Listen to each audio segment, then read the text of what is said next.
Remue ménage. Remue ménage.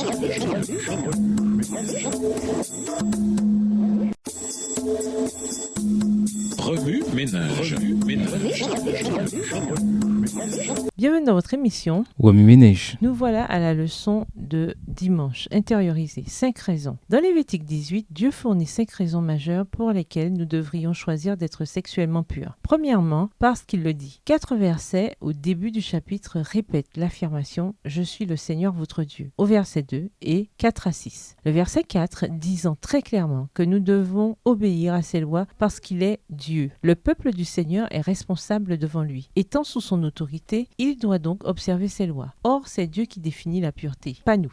Deuxièmement, obéir au Seigneur est bon pour nous. L'obéissance nous apporte le bien-être, une idée exprimée au verset 5. Observez donc mes lois et mes règles. Celui qui les met en pratique vivra par elles. Je suis le Seigneur. Remarquez que ce verset n'est pas seulement un ordre, mais aussi une promesse. Dieu établit des limites sexuelles claires pour protéger le bonheur des familles et la dignité humaine des individus. Si les comportements sexuels aberrants favorisaient un meilleur développement, Dieu ne les aurait jamais interdits nommément comme il a fait dans Lévitique, les chapitres 18 et 20, et dans Matthieu, le chapitre 5. Les lois de Dieu, loin d'être arbitraires, ont toujours pour but notre santé, notre bien-être et notre bonheur. Troisièmement, si nous ne choisissons pas d'être sexuellement purs, il y aura de graves conséquences non seulement dans cette vie, mais aussi par rapport à la vie éternelle. Romains 6, verset 23 et 1 Corinthiens 6, versets 9 et 10. Le péché est un créancier dur et cruel. Tel un prédateur, il nous traque à travers la tentation sexuelle, espérant détruire notre santé, nos familles, nos mariages, notre réputation, nos carrières et nos ministères. Voir 1 Pierre 5, le verset 8. Tel un assassin, il cherche à nous tuer par le biais de la culpabilité, du regret et de la condamnation. Mais Dieu soit loué. Nous avons Jésus et la promesse biblique selon laquelle il sauvera son peuple de ses péchés. Matthieu 1, le verset 21. Quatrièmement, Dieu nous appelle à la pureté sexuelle parce qu'il est saint, séparé du péché, et qu'il s'attend à ce que son peuple soit lui aussi saint, séparé du monde. Lévitique 19, verset 2. Le Lévitique tout entier comporte une valeur fondamentale, la sainteté dans ce que nous mangeons, dans la façon dont nous traitons nos semblables, dans la façon dont nous nous approchons de Dieu, dans notre sexualité. Les chrétiens s'abstiennent de pratiques sexuelles impures parce qu'ils savent qu'ils appartiennent à Dieu et que leur intégrité sexuelle sera bénéfique non seulement pour eux, mais aussi pour la société en général.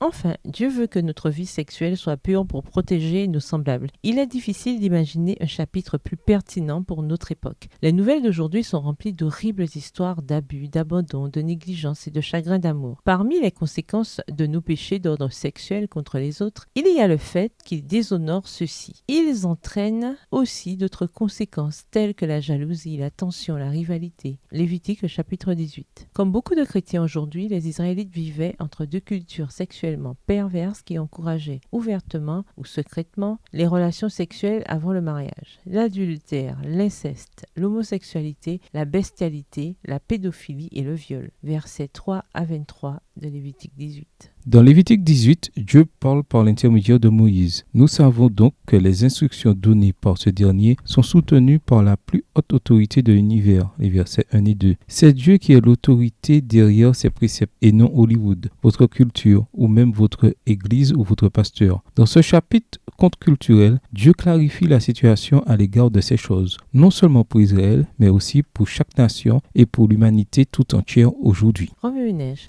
Revenez à votre texte écrit et étudiez le passage. Encerclez les mots, expressions ou idées répétées. Soulignez les mots ou expressions qui sont importants et qui signifient quelque chose pour vous. Reliez par une flèche les mots, expressions aux autres mots, expressions associés au connexe. Quels éclairages particuliers vos notes semblent-elles indiquer dans l'ensemble? Mémorisez votre verset préféré tiré de Lévitique 18 ou 20. Écrivez-le plusieurs fois pour vous le rappeler plus facilement. Selon vous, quelles sont les autres raisons pour lesquelles Dieu a établi des limites en matière de sexualité? Au revoir. Et à demain si Dieu veut.